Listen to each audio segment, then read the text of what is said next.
acknowledging not just the traditional owners but the President and my parliamentary colleagues, former parliamentary colleagues perhaps first, the Minister Natalie Hutchins, my friend and colleague Peter Walsh, who we shared a great time in government between 2010 and 2014.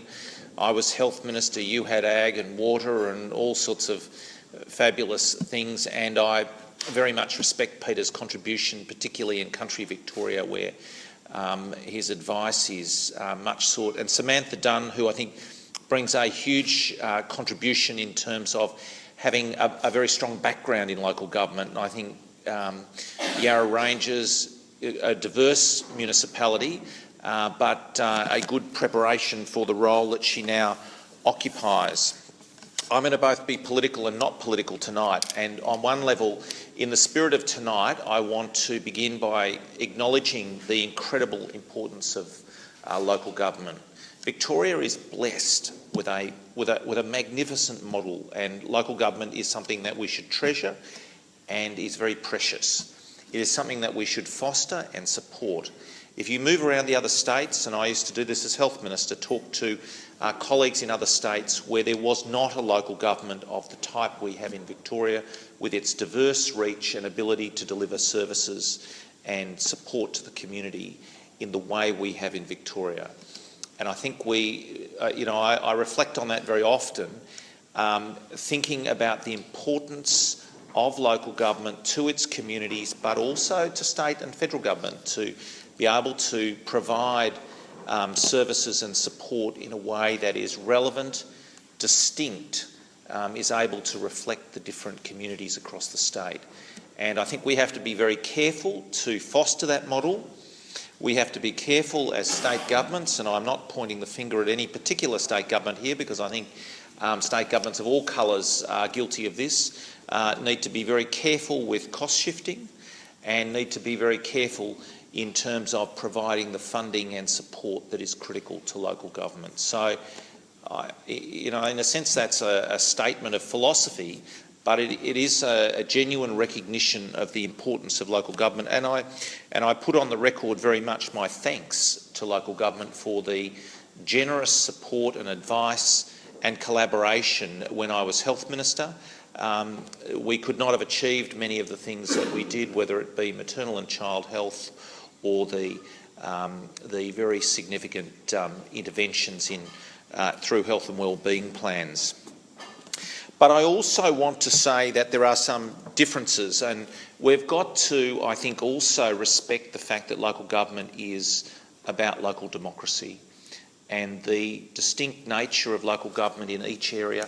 It is very diverse, and you all know this, those who move around the state in MAV or other VLGA or other capacities know the incredible diversity and the ability of local government to reflect the distinct nature of your local areas.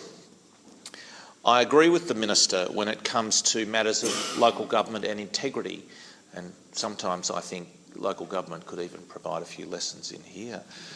If I was to be unkind if you read the paper today. But my point is that the bill that's currently gone through the lower house, and I think it did go through the lower house this evening, is the majority of the bill is essentially a bill that we had in the Parliament in April last year. There are some differences, and I'll have more to say about a number of those, but the point is that much of it is common. And in fact, of course, many laws that go through this Parliament are agreed by both sides. It's a great truism that the Herald Sun won't write the story furious agreement across the Parliament. That's not a story for any newspaper in the land. So the things that are agreed and the things that are common move through without excitement. But there are some points that I will make in later times about the bill. The Minister made a local government statement in the Parliament recently. There are many things in that I agree with, but there's at least one that I strongly disagree with. And I invite mayors to go and read item 14 and see if that is not, an overly prescriptive and sharp intervention in controlling and directing local infrastructure.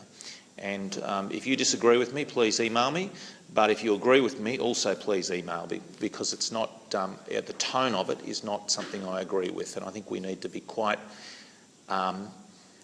careful about how we coordinate with local government. Coordination in infrastructure projects is quite important, but it's got to be done in a way which recognises the distinctness and strength of local democracy, rather than overly prescriptive imposition from the centre.